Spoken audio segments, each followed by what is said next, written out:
So now we are familiar with the basic features of 20th century fascism and how that is connected to the outbreak of World War II by the 1930s. And it's important to keep in mind that economic depression, in this case, the Great Depression during the 1930s and late 20s, serves as a condition of possibility for the emergence of fascism. Okay, you have to imagine that there's millions of, in this case, say, Germans, millions of disaffected Germans who are suffering, economically especially, and it makes them susceptible to this radical ideology emanating from the extreme right. Okay, because fascism is typically cited as an example of extreme right ideology when you think about the political spectrum here. Okay, so in fact, historians argue that, no economic depression, no fascism. Okay, so that's how deep the connection is.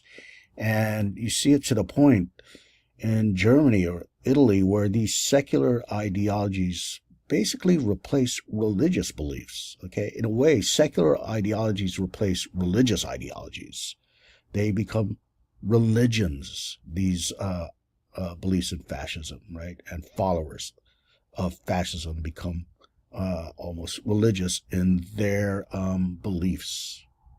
And we'll see that Japan will have its own version of fascism, some different characteristics. For example, you won't have that great leader, but you will have this symbolic figure of the emperor and, Japanese willing to die for the emperor. But it will be very similar in other ways as well to forms of fascism in Europe. Now, going back to the fourth on the list here of causal factors behind the outbreak of World War II following World War I, this one lists diplomatic blunders by England and France, and that's exactly what happens. You have these failed attempts at diplomacy by English statesmen and French statesmen as they negotiated with the Nazi regime. You have to remember at this time, at the end of World War I, imagine the 1920s, the 1930s, Europe is war-weary. They've been devastated by the so-called Great War, which is the name they gave for World War I, the Great War. And therefore, it gave rise to this more conciliatory tone when it came to diplomacy.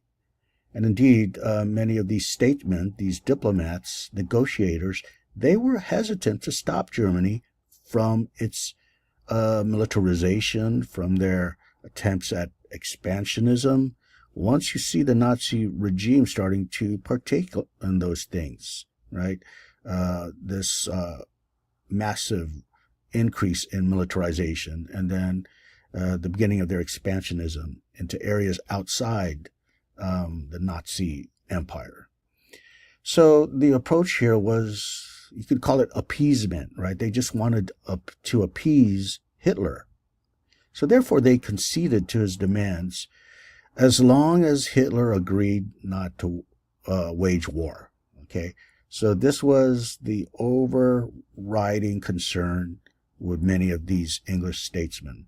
They wanted to avoid war at any cost, even if it meant being conciliatory. And all they wanted to do, like I said, is take the approach of appeasement. Now it got to ridiculous lengths here. In fact, here's a quote by the prominent statesman named David Lloyd George when he tried to negotiate with Hitler, trying to stop him from taking over parts of what we call the Czech Republic today in 1936. Okay, and by the way, in Germany, by 1936, this is a time when you already see the end of civil rights, even some evidence of concentration camps. Okay, and the English kind of knew about this. And in fact, Hitler is breaking agreements in the Treaty of Versailles that we mentioned ended World War I. Right? He's already breaking agreements in that treaty. But here is that statesman, David Lloyd George, in his comment about Hitler and Germany. He says this, quote unquote, "There can be no doubt that he meaning Hitler, that he has achieved a marvelous transformation in the spirit of the people, in their attitude towards each other, and in their social and economic outlook. I have never met a happier people than the Germans, and Hitler is one of the greatest men. The Germans have no longer the desire themselves to invade any other country, unquote. So this guy, George, was obviously disillusioned. Okay, now you can't blame him in a way because who knew back then that Hitler wanted to rule all of Europe? Okay, but there were some who said, yeah, he wants to do it, but many of them, like George said, that's not really what he wants to do. Okay, let's just appease him. But now we know, with the backward glance of history that's afforded to us today, right? We know that this was a huge blunder. And had they been more firm, if they drew a line in the sand, so to speak, and committed to it, well, who knows what could have happened in the mid 1930s, right?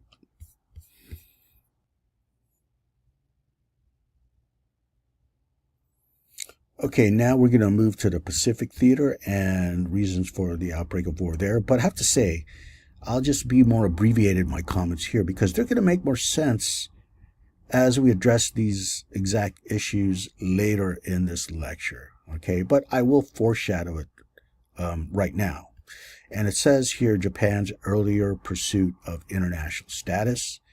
Okay, meaning, by the time it arose as an empire, which we'll discuss next. Okay, Japan wants to be considered a great empire. They are seeking recognition as a legitimate empire in the eyes of the European empires, right?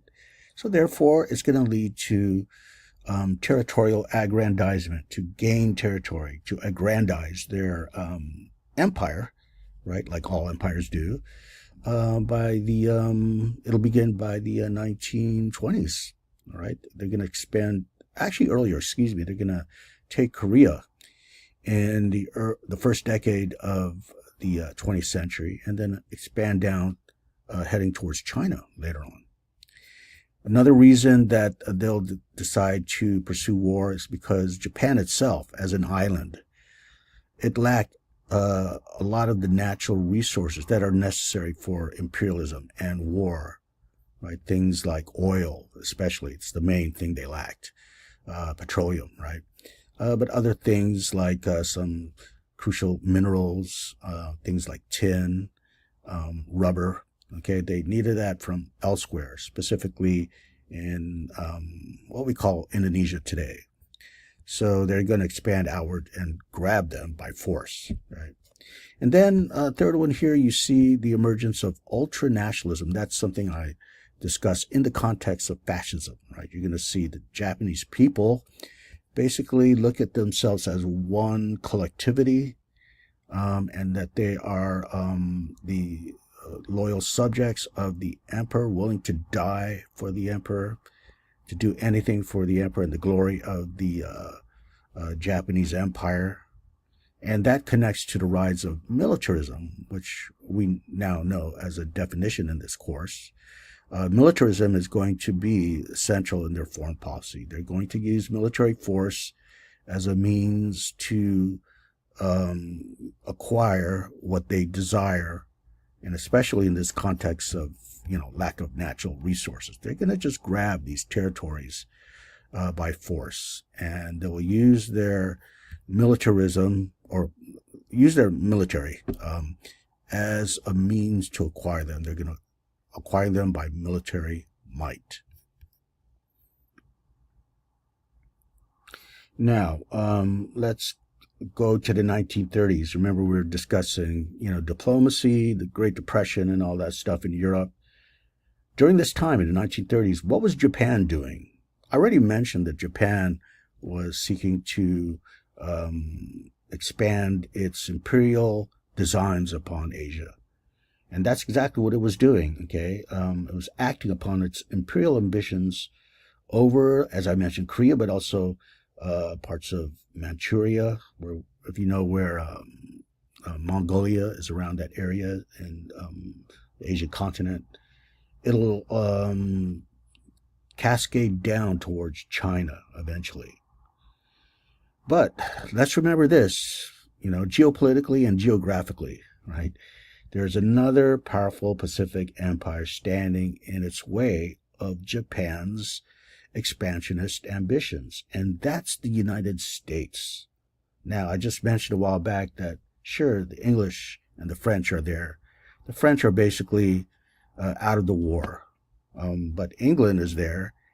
But England will focus its wartime energies on the European continent because they are under the threat of invasion by the Nazi regime in the early 40s. Okay, so it's going to be a while until England could actually devote some military resources to the Pacific theater. So really the main empire standing in the way of Japan is the U.S. empire. So you have to look at the Pacific War here during World War II as a clash between two imperial formations in the Pacific fighting for control.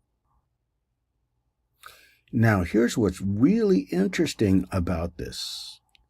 Just 60 or 70 years before this period, the 1930s, early 1940s, just 70 years before this period, before the outbreak of World War II, Japan was still caught in the feudal era. It was still feudal, pre-modern. It was a traditional country, not industrialized, absolutely no industrialization, no national army, no modern navy, no modernization in general. Okay, rather, as I mentioned, it was a feudal society. You had it comprised of these feudal fiefdoms, which were ruled by a military shogun, as they called it, and ruled ceremonially, at least, by an emperor. No one back then, probably even the Japanese, okay, no one back then, let's say 1870, would have predicted that, Japan would emerge as a great empire by the 1930s in league with the great European empires, not to mention the United States. So this is such a precipitous rise to become an empire. How and why did Japan decide to become an empire? Why did it leave behind its feudal traditions, its usual attitude of isolationism as a country during, most of its economic life even, right? They were isolated. Well, we'll get to that with the next slide.